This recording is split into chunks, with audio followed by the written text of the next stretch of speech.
Baba Saheb doctor Ambedkar के जीवन के कई रंग हैं और उनके आंदोलन के भी कई खंड हैं, जिसमें संस्कृति है, जिसमें धर्म है, जिसमें विचारधारा है, जिसमें राजनीति है, जिसमें कर्मचारियों के हक अधिकार है और मानवीय मूल्यों की रक्षा भी है। ऐसे अलग अलग खंड जिसमें शिक्षा आती है, जिसमें छात्र छात्राएं आते हैं, जिसमें मजदूर आते हैं, ये भी उनके चिंतन का विषय बनते हैं। ये वक्त वो है जब बाबा साहेब के प्रयाण को 66 साल बीत गए, लेकिन इन 66 सालों में उन्होंने 14 अक्टूबर 1956 को एक बड़ा कार्य किया जिसे पूरी दुनिया धम्म क्रांति के नाम से जानती है। ये जो धम्म क्रांति है, जिसमें बाबा साहेब डॉक्टर अंबेडकर ने स्वयं बुद्ध के धम्म की दीक्षा ली और बुद्ध के धम्म की दीक्षा स्वयं लेकर अपने लाखों अनुयायियों को बुद्ध के धम्म की दीक्षा दी। ये जो दीक्षा लेने और देने का कार्य है, इसमें इसके आलोक में कई जीवन उजाले में नहाने लगे, कई जीवन बदल गए। वो जो हाशिए पर पड़े लोग थे, मुख्य धारा में शामिल हुए। आज उस जीवन का जो रिफ्लेक्शन है, वो रिफ्लेक्शन हमें कई क्षेत्र में दिखाई देता है। हम इस वक्त है उस एसोसिएशन के कार्यालय के साथ, जिस एसोसिएशन के कार्यालय को जीएसटी, एक्साइज और टैक्सेशन के डिपार्टमेंट से जुड़ा हुआ जो शेड्यूल कास्ट, शेड्यूल ट्राइब्स के कर्मचारियों का वेलफेयर एसोसिएशन है, उस एसोसिएशन के कार्यालय में, और उसके ऑल इंडिया के जो प्रेसिडेंट है संजय थूल, वो इस वक्त आप देख रहे होंगे हमारे बिल्कुल पीछे बैठे हैं। कार्यालय जहां अपने सारे साथियों के साथ, अपने कर्मचारियों के साथ वे बैठे हैं और यहाँ से आपको बातचीत वो पहुँचाएंगे कि इनके कार्य पर बाबा साहेब के विचारों का, बाबा साहेब के कामों का प्रतिबिंब कैसे मिलता है और वो प्रेरणा कैसे आती है, जहाँ से अपने साथी कर्मचारियों और साथी अधिकारियों के हक और अधिकारों को सुरक्षित और उन्हें रक्षा कैसे प्रदान की जाए, इसके लिए इन्हें एसोसिएट कैसे होने की प्रेरणा मिलती है। इसी प्रेरणा को आपके पास पहुंचा रहे हैं। हम सीधे इस समय जोड़ रहे हैं आपको जीएसटी के उन एससी एसटी कर्मचारियों के एसोसिएशन के साथ जो उनके वेलफेयर के लिए काम करता है। आप सभी का बहुत स्वागत है कार्यक्रम में। थुल साहब, आप ही से बातचीत करना चालू करेंगे। हम तो सबसे पहले आपसे ये जानना चाहेंगे कि जीएसटी, एक्साइज, इस डिपार्टमेंट में, ये बड़े ऐसे डिपार्टमेंट हैं जो राजस्व और वित्त व्यवस्था से जुड़ते हैं, लेकिन और बड़े महत्वपूर्ण विभाग माने जाते हैं देश के। इन विभागों में एससी एसटी कर्मचारियों के वेलफेयर का एसोसिएशन बनाने की, ओबीसी के वेलफेयर का एसोसिएशन बनाने की ज़रूरत क्यों पड़ी? ये हमारा जो जीएसटी का एससी एसटी एम्प्लॉयज़ का जो वेलफेयर एसोसिएशन है, इसका बनाने का जो ज़रूरत है इसलिए पड़ा क्योंकि हम लोग जो है ऑन द बेसिस ऑफ जो डॉक्टर बाबा साहब अम्बेडकर ने जो संघर्ष किया, उस संघर्ष की वजह से आज हम लोग उसके बेनिफिशियरीज हैं और उस बेनिफिशियरी की वजह से आज हम लोग रिजर्वेशन के कारण आज हम लोग नौकरी में हैं और एक मान सम्मान का जीवन जी रहे हैं। तो जब हम मान सम्मान का जब जीवन जी रहे हैं तो हमारे कर्मचारी जो साथी है विभाग में, because of the SC ST के होने से उनकी भी कुछ समस्याएं हैं, तो उनको भी सॉल्व करना ये हमारा मकसद है। साथ ही साथ हम जिस समाज के बीच में से आए हैं उस समाज का भी बहुत सारी समस्याएं हैं। आज ठीक है कि हम लोग 15% शेड्यूल कास्ट के लोग हैं, इसलिए आज हम लोग नौकरी में आके यहाँ अच्छा जीवन जी रहे हैं। जो शेड्यूल कास्ट के लोग 7.5% है, या ओबीसी के लोग हैं जो रिजर्वेशन की वजह से अच्छा जी रहे हैं। लेकिन आज अगर हम लोग हमारे समाज की तरफ देखते हैं तो उनका जो दशा बहुत अच्छा नहीं है। आज हमारा जो समाज है वो बहुत ही लाचारी की स्थिति में जी रहे हैं, नौकरियां नहीं है, बहुत सारे लोगों को ये है। तो हमारा ये संगठन बनाने के पीछे जो मकसद ये है कि हमारा जो सामाजिक जिम्मेदारी का भी निर्माण करें। हमारे जो कर्मचारी साथी है, जो ट्रांसफ़र की समस्या है, जो reservation, non implementation of reservation की समस्या है, और वक्त वक्त पर अनेक समस्याएं होती संगठन नहीं होने की वजह से, हम उनको भी एड्रेस कर पाएँ। और साथ ही साथ समाज का जो प्रॉब्लम है और जो डॉक्टर बाबा साहब अम्बेडकर ने जो मूल मंत्र दिया था, समता, स्वतंत्रता, भाईचारा एवं न्याय पर आधारित समाज व्यवस्था का निर्माण करना, तो हम इस व्यवस्था को निर्माण करने के लिए हम क्या कर सकते हैं, ये हम काम करें। यही हमारे संगठन का मुख्य उद्देश्य है। देखिए, हमारे संविधान की ये बड़ी विशेष व्यवस्था रही है और ये हमारे भारतीय संविधान की प्रास्ताविका में भी दिखाई देता है कि समानता, स्वतंत्रता, भाईचारा, सामाजिक न्याय, व्यक्ति की गरिमा, इन चीज़ों को बड़ा महत्व दिया गया है और इनको स्थापित करने के लिए हमारा संविधान गारंटी भी देता है। हमारे सरकार, हमारे प्रशासन, हमारी पूरी व्यवस्था इस बात के लिए अपने आप को जवाबदेह भी मानती है कि इन चीज़ों को स्थापित किया जाए। लेकिन ये जो संगठनों को इन सब कामों में जब जोड़ा जाता है तो संगठन अपनी ओर से भी इस काम में जुड़ जाते हैं और समानता, स्वतंत्रता, भाईचारा, सामाजिक न्याय, इन चीज़ों को स्थापित करने में अपनी ओर से मदद करते हैं। आपको शायद याद होगा बाबा साहेब का वो भाषण जो उन्होंने 26 नवंबर 1949 को संविधान सभा में दिया। बाबा साहेब कहते थे कि भाई हम एक राजनीतिक व्यवस्था के तहत हमने ये ज़रूर स्वीकार लिया है कि हम समानता, स्वतंत्रता, भाईचारा के साथ का जीवन यापन करेंगे, लेकिन इसको जीवन यापन करने के लिए हमें अपनी समाज व्यवस्था में भी तो जाना होगा और सामाजिक व्यवस्था में जब जाते हैं तो इन चीज़ों को इम्प्लीमेंट करना पड़ता है और फिर इनको स्थापित भी करना पड़ता है और ये कार्य यहाँ से आता है। हम आपसे बात करना चाहेंगे, पहले तो ये जानेंगे कि संगठन में आपका क्या पोजीशन बनता है। मैं नागपुर संगठन जो है हमारा यहाँ नागपुर में उसका प्रेसिडेंट हूँ मैं, धीरज पाटिल जी। धीरज जी, एक बात तो हम आपसे समझना चाहेंगे कि आपके इस काम में बाबा साहेब डॉक्टर अम्बेडकर का विचार किस तरह से प्रेरणा देता है और ये संगठन जिसने अपने आप को कर्मचारी और अधिकारियों के हकों की सुरक्षा करने के लिए स्थापित किया, तो ये कितनी सक्सेस के साथ आगे बढ़ता है।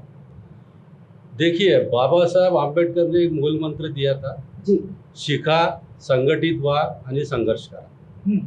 अब जब हम डिपार्टमेंट में आए, डिपार्टमेंट में आने के बाद हम यहाँ कोई संगठन नहीं था जी। संगठन नहीं होने के कारण बहुत सारे प्रॉब्लम होते थे। SC, ST, OBC के कर्मचारी के ऊपर अत्याचार होता था, लेकिन पता नहीं चलता था। आदमी जो है, जो भी ऑफिसर रहता है जिसके ऊपर अत्याचार होता था, वो जाएगा कहाँ, किसको बोलेगा। एडमिनिस्ट्रेशन सुनता नहीं था।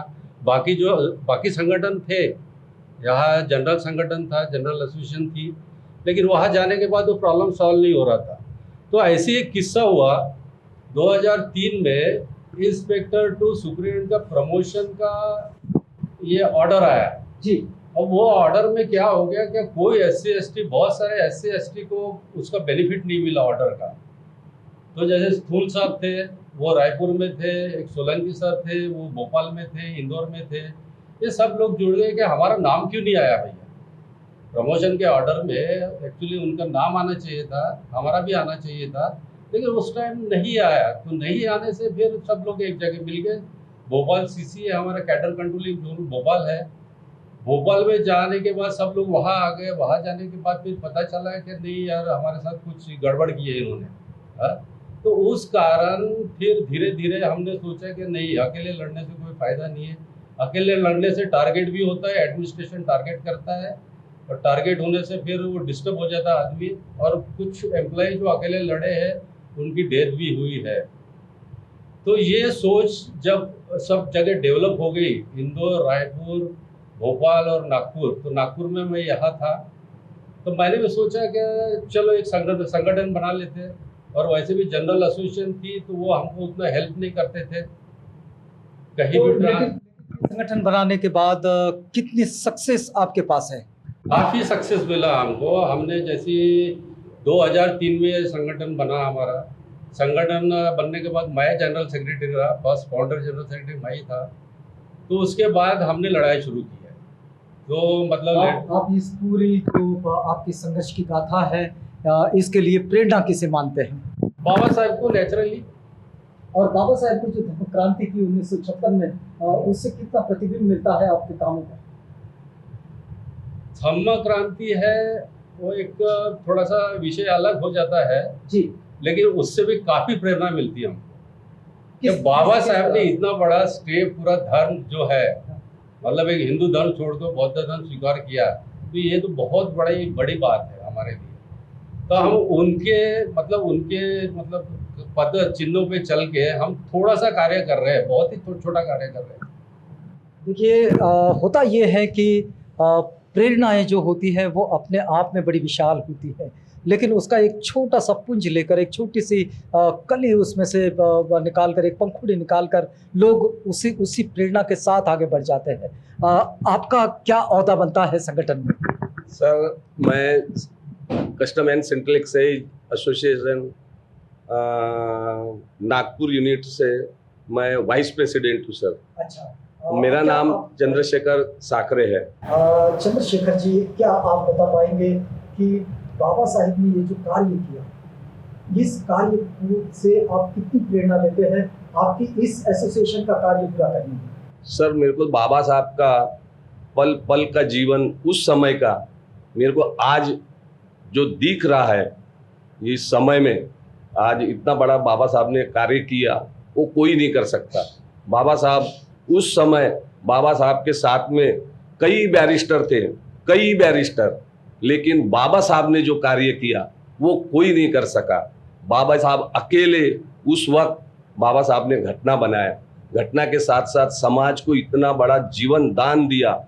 जो समाज जीरो था, कुछ नहीं था, समाज के पास पैसा नहीं, धेला नहीं, पढ़ने लिखने के लिए स्कूल नहीं, उस समय बाबा साहब अकेले ऐसे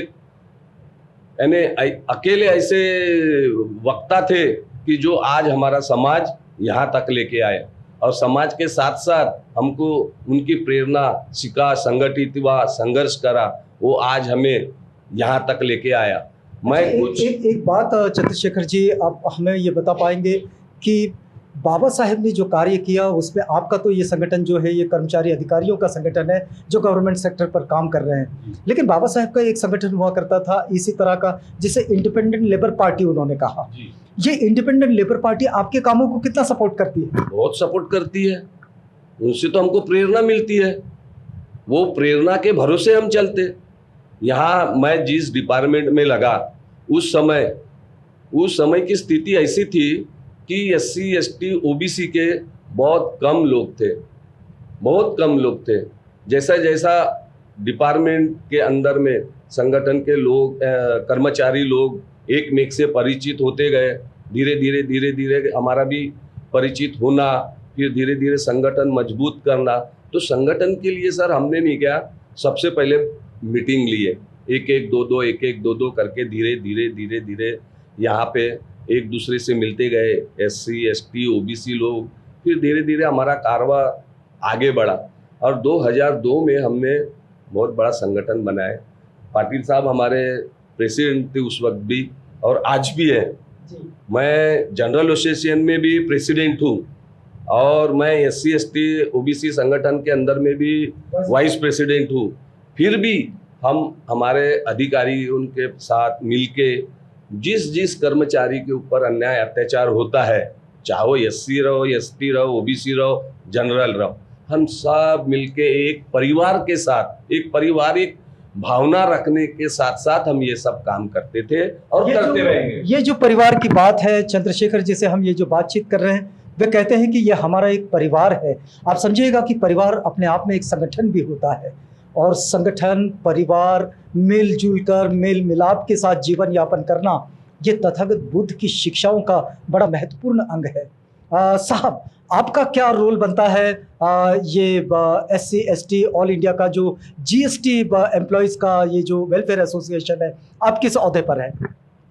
मैं MP वाजपेयी जी। मैं all India custom central excise group C officer में नागपुर यूनिट में मैं सेक्रेटरी हूँ। अच्छा। और हमारा फेडरेशन और एसोसिएशन भी वेलफेयर का ही काम करता है। हम लोग थूल साहब से ऐसे जुड़े हैं जैसे दूध में शक्कर मिल जाती है। अच्छा। बेसिक बात यह है कि हमारे फेडरेशन का और एसोसिएशन का मूल काम है वेलफेयर करना। अब जहाँ तक वेलफेयर की बात आती है तो उसके लिए सबसे पहले व्यक्ति को भीतर से ये भाव उठना चाहिए कि वो वेलफेयर ही करना चाहता है। जैसे कि हमने अपनी स्कूली किताबों में पढ़ा है कि मनुष्य एक सामाजिक प्राणी है और उस पर समाज का ऋण है, पर संसार में जब मनुष्य पर किसी भी प्रकार का ऋण होता है तो उसको चुकाना भी पड़ता है। केवल सामाजिक ऋण एक ही तरीके से चुकाया जा सकता है, समाज की सेवा करके। जो हमने पाया वो समाज को लौटाया। लौटा। अब समाज की सेवा जब हम करने निकलते हैं तो हमको सबसे पहले उस व्यक्ति पर ध्यान देना पड़ता है कि जिस व्यक्ति को यही नहीं पता कि उसका कहाँ शोषण हो रहा है।